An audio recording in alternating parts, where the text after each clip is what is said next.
What's up everybody, I'm the Mangoose, you are awesome, and today we're going to be talking about the Predecessor Alpha. If you somehow don't know, Predecessor is a Paragon Resurrection project in development by Omega Studios, and they recently had their first closed alpha session since their original outing in March of 2019. The community's reaction to the alpha was overwhelmingly positive, and for good reason. The game looked and felt great. You've probably already heard me extolling the virtues of Predecessor via my weekly updates, however I do have some critiques to share. Mainly that the game wasn't as complete as I thought it would be. I know that sounds like an odd complaint for an alpha state game, but this is the second alpha for Predecessor, and they've been working on it for a while now. I'll talk more about that later. I'm going to break this down into 3 sections. First, I'll talk through what I liked about the game, then I'll move on to balance and why I think it wasn't as big of a problem as many believed it to be. Finally, I'll cover some of the things I felt could use some improvement as well as some of the bugs I encountered. As always, I hope this video is helpful and informative. If you enjoy this video, please consider hitting that like button. If you enjoy my content, please consider subscribing and share this information with anyone you think could benefit from it.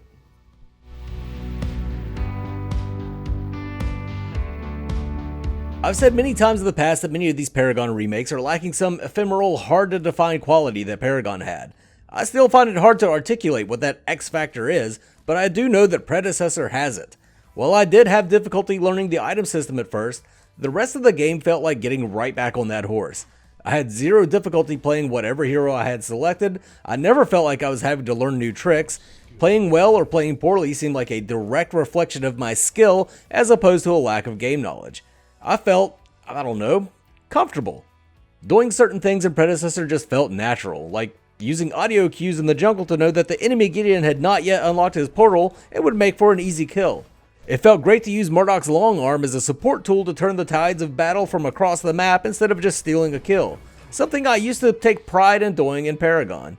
Hell, just building full attack speed Feng Miao knowing full well it wasn't optimal and letting it rip anyway was a blast. Hit registration was absolutely on point. Getting a different sound effect for a hit or a miss not only helped with immersion, but it also flat out assisted with gameplay. It worked the other way as well. You knew when you were getting hit, and after playing for a bit, you could tell who or what was hitting you. The towers actually felt scary at the beginning of a match, something that Paragon was certainly lacking, but they weren't so overwhelming as to prevent a good coordinated dive after a few minutes in.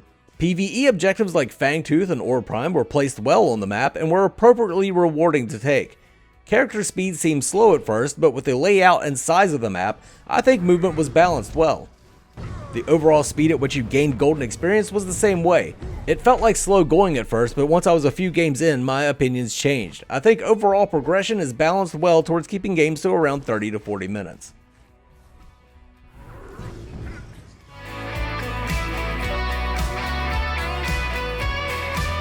Now let's talk about hero balance.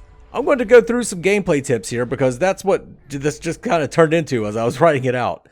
First and foremost, I don't expect perfect balance from an alpha state game. Heroes need to be just balanced enough so that people can play the game in a way that it's meant to be played without one hero just ruining the experience, and I think Predecessor achieved that. Many people will disagree with that statement. However, I think a lot of the perceived imbalances were due more to a lack of player knowledge than actual overpowered or underpowered kits and numbers. For example, many people thought that Murdoch and Sparrow were far too powerful. They were overtuned. I'm not going to sit here and tell you that they weren't stupid strong. However, it wasn't as bad as people say. I saw many players taking ADCs into mid or off lane. Hell, I even saw a jungle Sparrow that worked. But just because that worked doesn't mean the hero is overpowered. If there is a Sparrow in the mid or off lane and your jungler doesn't crush their soul the second they step close to the middle of the lane, well, that's on your jungler. Of course, Murdoch with his shots fired ability is going to outpoke and outpush in the off lane or mid lane if you just let him. Kind of related to this, but another thing that I saw way too much of was junglers initiating a gank with their movement ability. If you ambush into Gideon, he's just going to portal away, reaping dash into a Murdoch, and he will just buckshot and back up. If you're going to gank a lane, just run up from behind, beat on whoever it is a bit until they use their escape, and then use ambush to catch up to them.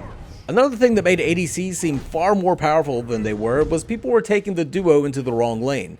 In Predecessor, the duo lane is the one closest to Fangtooth, which is represented by a yellow dot on the map. You take the duo here so that your support can easily go ward the Raptor Pit and then come back and support the ADC. And if you happen to dominate your lane, then both of you can quickly rotate over and take out Fangtooth. What I saw happen though was duos going in the opposite lanes, leaving a duo versus solo lane. This would leave the offlaner to get his or her shit pushed in, and then the duo could just take Fangtooth repeatedly.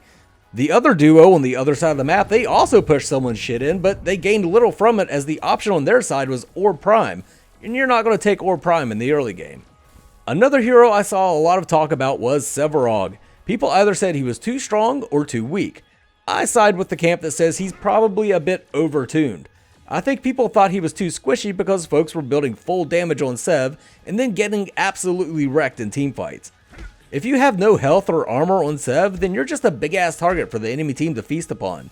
However, if you went with a full tank build, your size became an asset that allowed you to block for your team while still dishing out a significant amount of damage as long as you had plenty of stacks.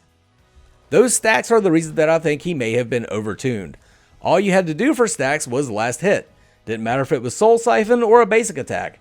As long as you last hit, you got your stacks. As a result, Sevarog, always a late game beast, came online a bit too early. He was already just ghosting around doing whatever the fuck you wanted by mid game as long as you built tanky. I don't think they need to restrict stacks to Siphon, but I do think they should bring it back to only ability last hits giving him stacks.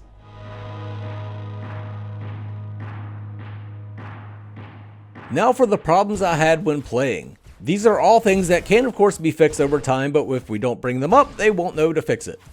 As I mentioned at the start, the game didn't feel as complete as I thought it would be. This applies not only to gameplay, but to expected features as well. For example, there was no chat functionality during the draft pick. In my opinion, this is where you truly need to be able to speak to your team. In-game communication can be handled via the ping system, but when choosing your team comp, you need to be able to let people know what you're comfortable with playing.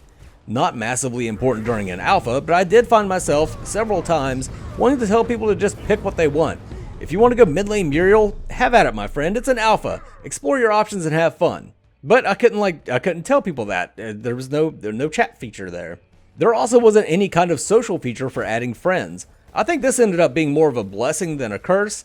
Not being able to team up meant that you didn't have coordinated streamer 5 stacks just straight ruining games for everyone else. However, it also meant that I couldn't add people that I enjoyed playing with. You get into a rhythm when you queue and end up playing with or against the same people a lot.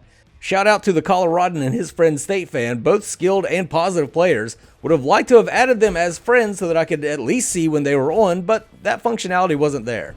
As far as gameplay goes, there were no jungle buffs, no red or blue buff, nor was there a green buff like Paragon eventually had. The end result was a jungling experience that was nowhere near as dynamic or engaging as it was in Paragon. There were river buffs, but they only gave movement speed and mana regen. Nothing fun like stealth, ability damage, or a damage over time effect. One complaint that seemed to be pretty common was the field of view seemed very close to the hero. Made for some odd targeting, and sometimes you would get stuck on an outcropping of rock, but you wouldn't be able to see what the hell you were stuck on because the camera was right in the back of your head. The gravity in the game seemed a little light as well. I liked it when running, having a little give and take when starting or stopping added weight and momentum to the heroes. But anytime you left the ground, I mean, I know we're on Agora and not Earth, but jumping off a ledge with any hero felt like you had picked Luigi in Super Mario Bros. 2. It was especially apparent when getting hit with Sevarog's colossal blow. I would see him wind up for that shit and be like, well, I'm gonna go take a fucking nap, wake me up when I hit the ground. As far as bugs go, I didn't encounter many. I did teleport beneath the map once with Feng Miao. I also had trouble with abilities like Subjugate or Cosmic Rift not firing off sometimes if part of the reticle was in a wall. I saw a few instances of minions either attacking nothing or stopping on certain parts of the map for no reason, but hell, Epic never really completely solved minion AI, so I think that's to be expected from time to time.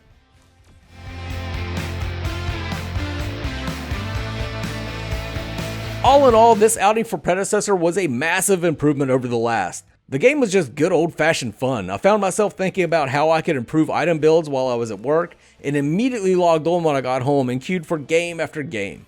Those in the community that were fortunate enough to get a key had great things to say about the game, and those who could only watch seemed to enjoy it as well. Omega Studios still has a long road ahead of them, but they've laid out a great foundation to build upon.